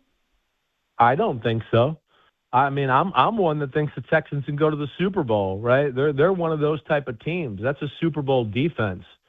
And, you said it right. It's what I said when I broke this game down today on my podcast, is just that, it was easy to feel nice and comfortable last week against the Ravens. The Ravens got nobody you got to worry about rushing the passer. But historically, we've seen when Rodgers has to play a front four that's ferocious and pretty awesome here the last 3 or 4 years, he gets jumpy as hell in the pocket. And then he doesn't want to hang in there and make any throws down the field. The Texans are not going to let him dink and dunk his way down the field either. They look to smother everything. The Texans, the only thing I say to them is just don't play with fire with DK Metcalf too much. They're probably going to feel good and go, hey, we got Derek Stingley. He's an all-pro corner. We feel like he can match up, which he can. But just don't play with fire consistently through the game because he will make some plays if you continue just to play him man-to-man all the time. Also, on top of that, the Texans' offense has quietly kind of got going the last 4 or 5 weeks. They can make big plays. C.J. Stroud, if there's a spot to hit him, he'll hit it. And the Steelers, who know they're not great on defense, they kind of overplay situations, like the 3 big touchdown passes you saw from Lamar last week. They were all Pittsburgh, we think they're going to run. We're going to play a crazy run defense. Oh, no, they faked the run, and people are wide open down the field, right? The Texans are the kind of team that I've seen in my studies to go, if you do stuff like that, they'll go, we got a 70-yard bomb play to Nico Collins. We'll call that up. So I'm a believer in the Texans. I think they're all over that Steelers offense. I got the Texans 27-10. All right, so those are the games. And now in finishing, I want to ask you this one question that I asked Dan Orlovsky as well, because it's been out there, Chris. Todd McShay said there's not one player in college that would want to play for the Jets with the number 2 pick, and they'd rather go back to college. Stephen A. Smith said the same thing. I say I can't believe that. You mean that you don't want to take a job on Broadway and take the chance of being a guy? I mean, Joe Namath is forever because he won in New York City. Your dad's forever because he won a game in New York City. And Eli Manning's forever. Do you believe that, let's say, Dante Moore doesn't want to come out because the Jets would take him? No, I don't. I think that's kind of hot take stuff right there. It's just like, let me say that, and people are crapping on the Jets, so let me just crap on them too. It's a safe thing. Nobody will say anything to me about social media, whatever. No, I don't look at it that way. One, let's be careful to judge. I know it didn't look good, but we've seen other coaches and teams not look good in year 1, and then in year 2 they come out and you go, watch out, they figured it out. So wouldn't be surprised there. Right. Also, they had some personnel problems there and everything like that. But at the same time, like people were saying the same thing about Joe Burrow with the Bengals. And then, there they were just 3 years later in the Super Bowl. In a lot of ways, as a competitor, I look at a place where I'd go, wait, I could be a top pick, go to New York, go to the Jets, be the savior, turn the franchise around and be AKA God of New York. Right. I mean, that's how I would look at it. I know that's how Patrick Mahomes kind of looked at it with Kansas City, because that was looked at a place where no quarterbacks go there. That place just can't, they can't figure it out. Now we look at Kansas City and the emblem and we go, oh my gosh, there's a special emblem. Look at that helmet. Oh, wow. So I think a real competitor would look at it and go, I'm going to make this helmet with green and white on it special, and people are going to see how damn good I am. So, yeah, I don't believe that. I think that's just a lot of hot talk nonsense there. And I also look at it this way. Who's he waiting to pick him? I mean, anybody that has the first or second pick, exactly, it's a bad yeah, team. exactly. Right, exactly right. Like, oh yeah, you don't want to do that. And then the next year, let's just say, Cleveland. The Raiders have the top pick. What are you going to go? I don't want to go to the Raiders because now here they are 2 years in a row with the top pick and dysfunctional. And who knows, maybe they're firing their coach that they just hired. I'm just throwing out, for conversations points. But yeah, it's too hard to read that. Or the Arizona Cardinals, you're going to sit there and feel better about them the next year if they're the number one pick? I mean, so you're right. It's just I don't agree with that. I think that's a lot of just, online talk to me. All right, so there's only one fly in the ointment of my argument and yours. All right? Yeah. Let me throw it at you because I don't know if I have the answer. Peyton Manning said, nah, I'm good. He did not want to be the first pick of the Jets. So why did he do that? Yeah. Well, I mean, Eli Manning, the Mannings are, for lack of a better way to say it, they're pretty political. Mm-hmm. They're going to play the game behind the scene. They're going to set themselves up to go wherever they want to go, they think is going to be the ultimate success spot, right? So that's kind of how I look at it. And yeah, I think he was probably in a time there where, wait, what's Bill Parcells going to do? Is that going to change right after I get there?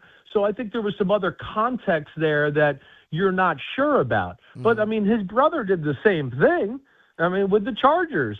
And he probably would have won a Super Bowl with the Chargers. I mean, they were the more talented team early on in his career. They just couldn't get over the hump, as we know. So, everybody has their own situation there. But I think there was a few other things at play with Peyton Manning more than just like, I don't want to go to the Jets. I mean, why would you say that about the Jets at that point? They were kind of good, right? I mean, that was Parcells, AFC Championship type of stuff. I think it was other circumstances that were kind of dictating that combo there. All right. I will use that as the argument. Anyway, let's plug the all the podcasts and stuff like that. Come on and see me, Chris Sims Unbuttoned. I do YouTube Live on Monday at 10 a.m., Tuesday at 2 p.m. I got 4 pods a week, so check it out. And then you can find me at Pro Football Talk with Mike Florio and, of course, Football Night in America before the Chargers-Patriots game this weekend. And I'll tell you what, Chris, Saturday and Monday, as you like to say, that's smoky football. You can't do it on Sunday because you got to work. I got to work, but hey, get the phrase right. It's smoky, drinky, okay? That's what we got. And we got games tonight with college football. That's right. It might be too much smoky, drinky this weekend. Good stuff. Thanks a lot, Chris. All right, buddy. All right. You're the man, Chris Mike. Sims, See you, buddy. Man. He's awesome. We love having him on. Let's talk with you. I think I've taken a couple of phone calls today. Let's get the co-host involved. 1-800-919-3776. We'll talk a little bit about the Ole Miss-Miami game and then obviously tomorrow's game as well, Oregon against Indiana. A lot of stuff to do. Giannis has made a statement that makes the Knicks maybe stop dreaming. We'll talk about all of that in just a moment. We get back on the K Show on ESPN New York. Individuals and businesses with tax problems, listen carefully. Do you feel like you're losing control of your finances? If you owe over $10,000 in back taxes or have unfiled tax returns, we can help you take back control. The IRS is the largest and most aggressive collection agency in the world, and they can seize your bank accounts, garnish your paycheck, close your business, and file criminal charges. Take control of your tax problem now by calling the experts at U.S. Tax Shield and take advantage of the Fresh Start program and new laws that may allow us to negotiate a settlement for the lowest amount possible. Our team of tax attorneys and enrolled agents can stop collections and get you protected so you can take control of your financial future. U.S. Tax Shield offers a price protection guaranteed quote to get you protected today. U.S. Tax Shield is A+ rated with the Better Business Bureau, so call now. 800-687-5192. That's 800-687-5192. U.S. Tax Shield. 800-687-5192. Good Karma Brands is proud to be an equal opportunity employer, providing equal employment, development, and advancement opportunities to all teammates and applicants. To learn more about careers with us, please send an email to talentacquisition@goodkarmabrands.com. That's talentacquisition@goodkarmabrands.com. FanDuel is giving all customers a profit boost every college playoff game day. That means more chances to level up your picks and turn big moments into even bigger wins. Ride with the favorite, take a shot on the underdog, or build a parlay, then apply your profit boost and go for bigger winnings. FanDuel is the best place to get into the football action all playoff long, and when you win, you'll get paid instantly. So visit FanDuel.com/local to get your college playoff profit boost today. Ride with the favorite, take a shot on the underdog, or build a parlay, then apply your profit boost and go for bigger winnings. FanDuel is the best place to get into the football action all playoff long. Must be 21 and older and physically present in New York. Opt-in required. Bonus issued as non-withdrawable profit boost tokens. Restrictions do apply, including any token expiration and max wager amount. See terms at sportsbook.fanduel.com. For help with a gambling problem, call 1-877-8-HOPE-NY or text HOPE-NY at 467369.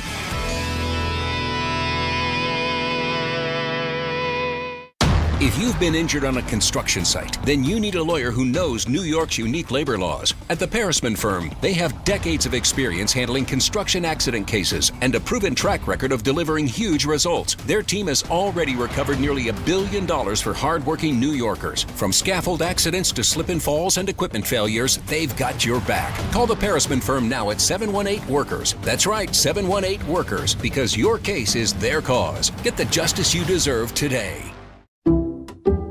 Some people just know you can save money on car insurance by checking Allstate first. Like you know to check Kirk Herbstreit's pregame analysis first, before talking to your brother-in-law. In this game, the key thing to watch will be the offensive line versus their front seven. If they can get pressure without blitzing, this could be a long night. Okay, Kirk. I know stuff. Ooh, checking first is smart. So check Allstate first and see what you could save. You're in good hands with Allstate. Potential savings vary, including based on how you buy, subject to terms, conditions, and availability. Allstate North American Insurance Company and affiliates, Northbrook, Illinois. Empower. Pete's back on the links with all new golf clubs and hopefully less swearing. Dang, sliced it. He worked with Empower to help him get good at money, so he can be a little bad. Heads up! Oof. Talent sold separately. Guy said these were slice proof. At least he has money for lessons. Invest well, live a little. Start today at empower.com. Welcome back to the show, everybody. 1-800-919-3776. Ole Miss, Miami. Miami has come out of nowhere. Ole Miss with Lane Kiffin and LSU, and using a couple of Ole Miss coaches that went to LSU, especially their offensive coordinator Charlie Weiss Jr. They've done a great job as well. Trinidad Chambliss, from a Division II quarterback to a guy that's led Ole Miss this far. Fiesta Bowl tonight. So it's down to the Final Four tomorrow night. Peach Bowl, Oregon against Indiana. All four quarterbacks are very, very intriguing in this Final Four. Let's see who's going to come out of this. And both of those games will be on ESPN. Here's something that really caught my attention. So Desmond Williams Jr. is, I shouldn't say is kind of the quarterback of Washington. And before the portal opened, he signed an NIL contract with Washington to stay there for another year. Then, after signing the contract and the portal opening up, he announced that he was entering the portal.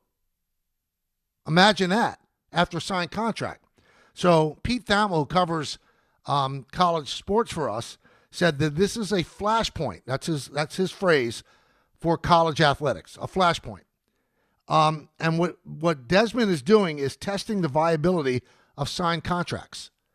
And Thamel, in his report yesterday on SportsCenter, said something that I found fascinating, that a couple of coaches have contacted him, and they said, essentially, if somebody is interfering or talking with players that they should not have, these coaches don't even know where to report it. I mean, I used to call, college sports the Wild Wild West. It's even worse than that now. It's absolutely worse than that now.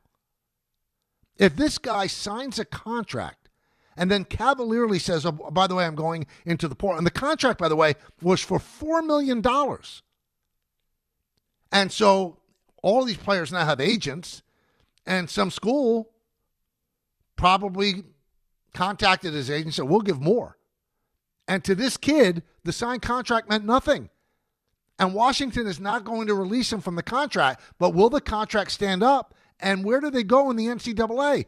I mean, it's been said by so many people, they need a central body that commands them. They need a commissioner of the sport.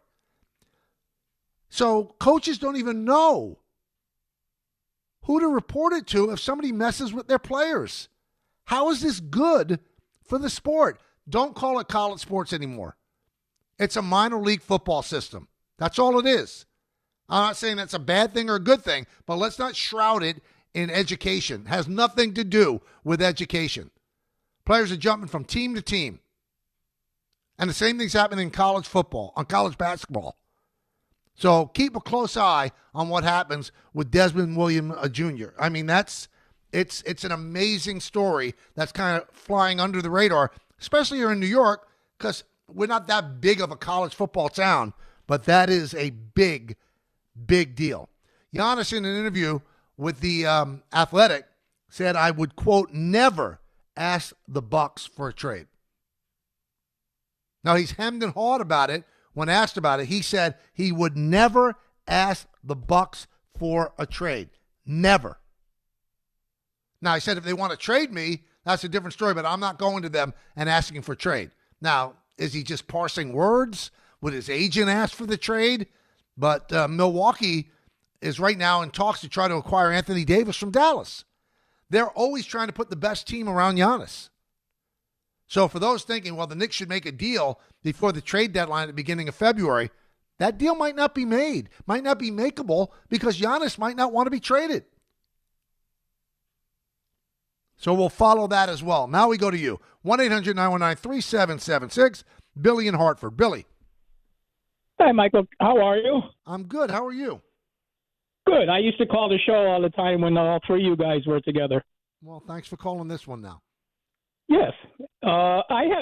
You said something about an hour ago about Aaron Judge and Jalen Brunson. Yep. It's no brainer. It'd be Aaron Judge by far. Yeah, I kind of think so too. And my producer, Ray Deanahan, actually said not only would it be longer, but Jalen Brunson would be on the line too. Yeah. Yeah, it's definitely. I mean, just look at the resume that Aaron Judge has had. I mean, it's a no-brainer. Right. Yeah, Aaron Judge is, a legit two-time MVP and, should have been a three-time MVP. He holds the American League home run record at 62. He's an all-time great. Jalen Brunson's great, but he's not an all-time great. So I think the longer line for autographs would be Aaron Judge. We were talking about that at the end of the 1 o'clock hour that DiPietro and Rothenberg brought it up at, coming up at Fanatics Fest. If both of those guys had tables next to each other, who would have the longest line? And I think it's Judge because of what I said. And also, there are simply more Yankee fans than there are Knicks fans. Knicks fans are great. There are a lot of Knicks fans, but there are more Yankee fans. There just are. Let's go to Bill in Queens. Bill, talk to me. Hello, Michael. How are you? I'm good. How are you, Bill? I'm good, Mike. I just got a question. I want to talk about the minority interview. Mm-hmm. Now Antonio Pierce is being called in with the Giants to interview. Now and he knows Antonio Pierce. He's not stupid. He's looking at the list of coaches on the list, and he's saying, "I am not one of these coaches. I don't see my name on this list of guys who are dying. Teams are dying to get me on their team." If he walks into the Giants interview and say he blows them away, just kills them, everything they want to hear, and then the next day Harbaugh says, "I want to go to the Giants." What chance does Antonio Pierce have to be a coach for the Giants? Yeah, I don't know if you were listening, being in the show, Bill, but No, I'm sorry. No, that's all right. The Rooney Rule is certainly the right rule in terms of what it's trying to do, but I think that when you put men in a situation to be used as props. That's not right. It's not right to those men. It's just not. Now, the Giants have reportedly interviewed Raheem Morris, and when they talked to Antonio Pierce, then they have fulfilled their obligation of interviewing 2 minority candidates in person. But will either of those guys get hired? And you know, to rebut what I'm hinting at, no one thought Mike Tomlin was getting the job with the Steelers. But he blew them away in the interview, and he got it. And I've talked to some people that have been in that situation, and they say, even if they know they're not going to get the job, just getting in front of people that are decision makers and experiencing the interviewing process is something that benefits them. But when there's a candidate out there that everybody wants, it's like a no-brainer, like John Harbaugh, right? Then what are we doing? I mean, you're doing interviews to satisfy a rule. And I just think that's not fair to the men that are being interviewed. But on the flip side of that, Harbaugh could go to the Dolphins. Stefanski could go to Tennessee or Atlanta.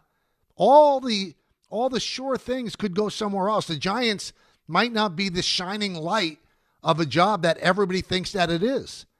And then maybe if Raheem Morris interviewed well or Antonio Pierce interviewed well, then they move to the top of the list. So I guess I get the wisdom. But as Bill said, if Harbaugh said, I'm coming to the Giants, no matter if they stood on their head and spouted the most brilliant things about football, they're not getting the job over Harbaugh. And it's times like that that I think the Rooney Rule is not fair to everybody involved. It's just not. It's just not. Now, you don't want to circumvent it because you can get fined, you could lose draft picks. I get all of that. I do. But don't use people as props. That's not fair either. It's just not fair either. 1-800-919-3776. Trade made yesterday that could benefit the Knicks, and it doesn't even involve the Knicks. We'll explain it when we get back. Also want to continue to talk to you. 1-800-919-3776. The K-Show, rolling till 3. At that time, Don, Hahn, and Rosenberg, right here on ESPN New York.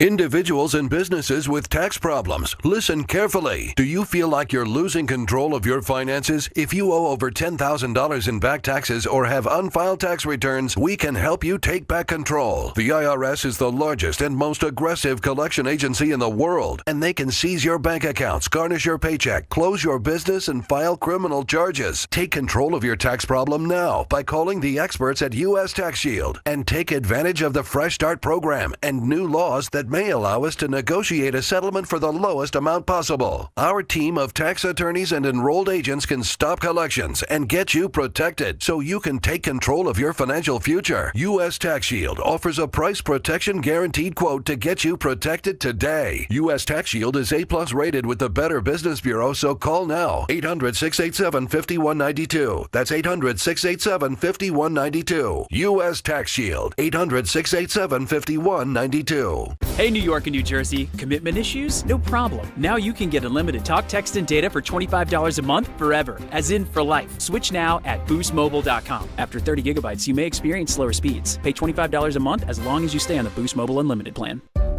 New York Presbyterian treats more heart patients than any other hospital in New York. From common to complex conditions, our cardiologists and heart surgeons are pioneers in advanced heart care, leading the way in minimally invasive treatments for faster recovery times. Find a doctor at nyp.org/heart. Stay amazing. New York Presbyterian. New York Presbyterian Hospital based on U.S. News and World Report 2025 to 2026 Cardiology, Heart, and Vascular Surgery Rankings. At City Harvest, we believe no New Yorker has to go hungry. With your help, we're on the road 365 days a year, rescuing over 77 million pounds of nutritious food and delivering it free to millions of New Yorkers, transforming surplus food into sustenance, sustainability, and smiles, rallying thousands of New Yorkers to power a network of nourishment across our city. One day, one meal, and one New Yorker at a time. That's how we feed good. Donate at cityharvest.org.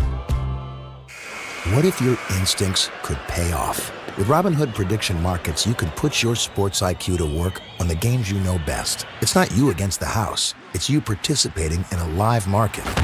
Buy or sell your predictions all game long. Trade every play with Robinhood. Visit Robinhood.com/predict. That's Robinhood.com/predict. Futures and cleared swaps trading involves significant risk and is not appropriate for everyone. Event contracts are offered by Robinhood Derivatives LLC, a registered futures commission merchant and swap firm.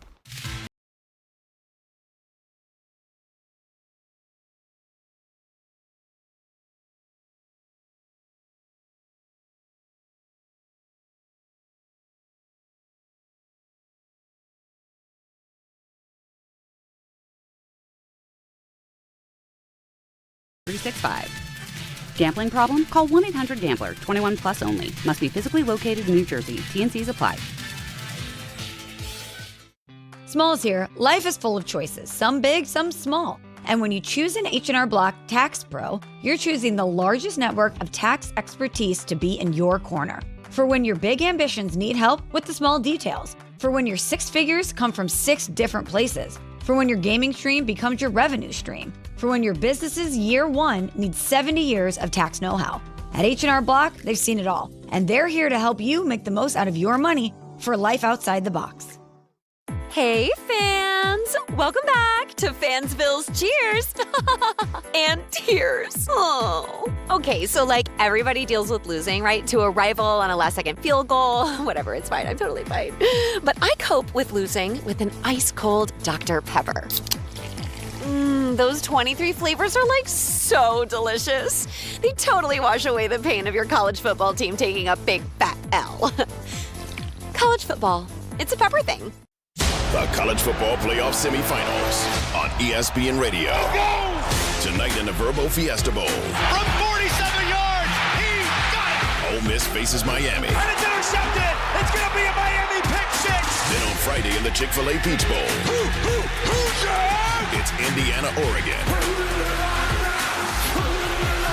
The College Football Playoff Semifinals, 7 Eastern. Tonight and tomorrow on 1050 ESPN and the ESPN New York app. All right, so the Atlanta Hawks traded Trae Young to the Wizards for C.J. McCollum and Kispert. So you say, how does that impact the Knicks? Well, the Knicks hold the Wizards pick, but it's top 8 protected. So if Trae Young can win some games with the Wizards, maybe they fall out of the top 8 and the Knicks get the pick. If the Knicks don't get the pick and the Wizards are in the top 8, then it would transform into 2 second-round picks the next year, which is a lot less valuable. But Steph Bondy of the Post reporting that the Wizards are not going to be playing Trae Young that much. They're only going to let him get healthy. So in all likelihood, they would not fall out of the top 8. And so it is lottery top 8 protected against the Knicks getting that pick. 1-800-919-3776. Let's go to the phones. Danny in Long Island. Danny. Well, I was having a perfectly nice day yesterday when my phone lit up. They said Michael K. just made reference to you. That's right. As a Steeler fan and knowledgeable and not a big Tomlin guy and what I thought about the whole situation. You know, someone asked me, I said, you know, how can I be hypocritical about the Ravens when there's a lot of similarities between Harbaugh and Tomlin in that I think it's time to go. Sometimes it's just time to go. You can be a great coach, and sometimes it's time to go. They're both kind of in the same situation. They both only started a year apart. Yep. And, you know, I think it's crazy for the Ravens, but how do I think the Steelers make sense? Because John Harbaugh has won playoff games in the last 10 years. Mike Tomlin hasn't, and they lost in the most bizarre fashion, the Ravens, that you can't even imagine. I mean, that wasn't his fault, and the guy misses the field goal, and you tell me if he makes the field goal, he's not fired, he gets to the AFC Championship game. I don't know how you fire a coach if he makes it deep into the playoffs. Do you think that Tomlin's fired if he loses this weekend? I think if Mike Tomlin wants to go, but neither him nor Harbaugh deserve to be fired. Right. But at some point, I mean, I think if I'm correct that when Jerry Jones bought the Cowboys, he asked Tom Landry to resign. He thought it was time to go, and Landry refused, so then he had to fire him. I don't think Rooney in a million years would ever fire Tomlin, but if Mike says, you know what, I've had enough of this, I can make as much money jabbering away on CBS, the pregame show, And, I think once you're in something for so long, and the same thing with Harbaugh, and you look what happened to Cowher, and you get out, you think you're going to take a year off, and you go, wow, this is a pretty nice existence. And, I always think, because I'm a family guy, like when I think about like Harbaugh or Tomlin, like how many dinners did the wife have alone for the past 25 years that now maybe they step up and say, hey, hon, listen, you're 62 years old, Mr. John Harbaugh. You might have grandkids. I don't know. Maybe it's just time now to go on to a different phase of life. And maybe you owe it to your family to be around. So I don't know where I guess Harbaugh wants to coach. He's obviously mad that he got let go. He should have. I can't imagine. I can coach my team any day. But just strange times, record numbers of teams, and playoffs starting where I have no idea what's going to happen, because other than Rodgers, you might as well call it the young guns, because they're all here now. All these guys in the AFC that have been supposedly coming of age in the last 3 or 4 years, well, they're all here. Now let's see what happens, because it's going to be the next generation. Before we say goodbye to each other today, I want to know exactly what it was like in Danny from Long Island's house when that kick went wide right. When the guy missed the extra point, which, by the way, was changed to a block. I don't know if you saw that. I didn't see that, no. Yeah, the NFL said that some guy on the defensive line for the Ravens actually deflected the ball, and they changed it to a block point after, not a missed point after. I went over to the cabinet, and I don't drink. I took out a bottle of honey Jack Daniels. I put it on the counter. I took a picture of it to my kids, and I said, because they're all adults, and I said, this is not happening. And I had it all teed up for the loss, and then as soon as he won, I just shot it down, and I said, that wasn't so bad. So I had another one. Well, congratulations. And for 2 days, I just did nothing but watch instant reels of people watching the victory, people watching the loss. Now I'm over it. Now I have to spend 2 days talking it up, how I can talk myself into a win come Monday night, because it's not going to be easy. And I would have rather played San Diego or even Jacksonville if it was in Pittsburgh, but it's not. So Houston is a tough nut, good coach, a lot of weapons. I have to figure out a way. How about some snow? How about some cold weather for a Southern team that plays indoors? And let's just not get blown. Let's play the game. Let's have a respectable. But I'd be shocked if they win. Well, enjoy. Thank you for calling in. And I did mention you yesterday. Hey, Game Time is brought to you by Tullamore Dew Irish Whiskey, because when it's game time, it's Tully time. 7 p.m. the Rangers host the Sabres at Madison Square Garden. Coverage begins at 6:30 p.m. That'll be right here on ESPN New York. Also on the ice at 7 p.m., the Devils are in Pittsburgh. That means Don's there to play the Penguins. And at 8 p.m., the Islanders are in Nashville to play the Predators. 7:30, the college football playoff semifinal begins with the Fiesta Bowl. Number 6, Ole Miss takes on number 10, Miami. You can watch the game on ESPN TV, and you can listen on 1050 ESPN and right here on 880 immediately following the Rangers game.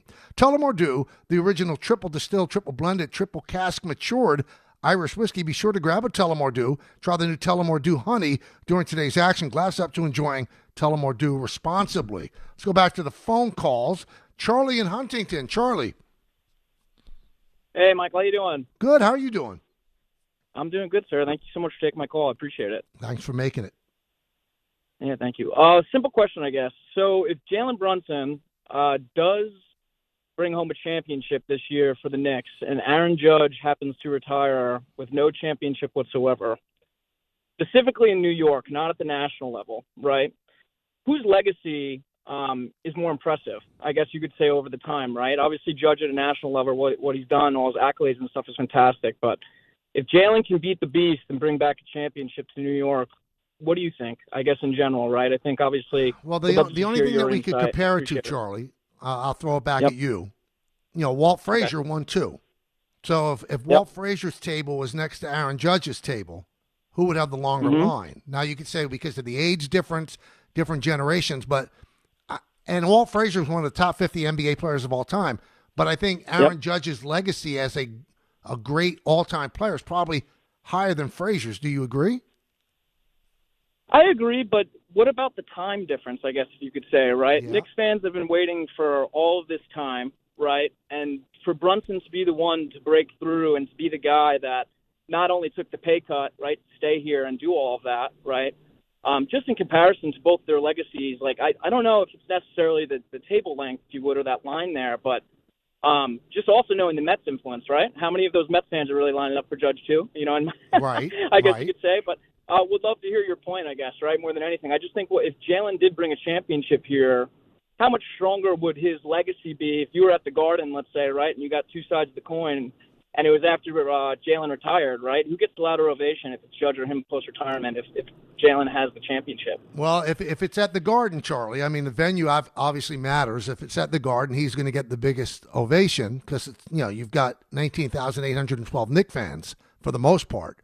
But I think any other athlete in New York, and Aaron, was phenomenal in the postseason last year. If Aaron gets introduced at Madison Square Garden, and it could be the biggest movie star or the biggest sports star in New York other than Aaron, he's going to get the biggest hand. I really do. Now, if you want to make it apples to apples, if Reggie is sitting at one table and Frazier's sitting at the other, they both won 2 championships in New York, who would get the bigger hand or who would get the bigger line? I don't know. I mean, Frazier's an all-time Knick, and Jackson has a retired number, but he's not on the Yankee Mount Rushmore. So, I mean, that's a little bit more applicable of a debate. But I think sometimes because we're in the middle of it, everybody, we're kind of losing sight of how phenomenal Aaron Judge is and the things that he's done and how special they are all time, not just now doing them. So, I heard the morning guys talking about this, and I really feel that Aaron Judge would have the much longer line. I really do. He is beloved in New York. And the one knock against him was, he hasn't performed well in the playoffs. He hit 600 in the playoffs. Now, he hasn't won a championship, but that wasn't because of him last year that they lost to Toronto. I mean, that home run was their only win in that series. So I've always been, on Judge's side, and he needed to check that box, and he checked the box of performing well in the postseason. Now he has to check the box of winning, and that's what Jalen Brunson has to do as well. But the popularity of the two, and there's simply more Yankee fans than there are Knicks fans. So I think it comes down to that. And also, Aaron's an all-time great. I don't think Jalen has reached that level yet. Coming up, Don Hahn and Rosenberg. They start at 3, so stay tuned for them. In the words of Billy Joel, life is a series of hellos and goodbyes. I'm afraid it's time for goodbye again. I'll see you tomorrow at 1 p.m. Hi, this is John D'Agostino from D'Agostino & Associates, the injury firm. I've talked about how a construction accident took my father's leg. The heavy prosthetic he wore looked nothing like the high-tech limbs we have today. It was crude wood and metal, held together by bolts that dug into his skin and left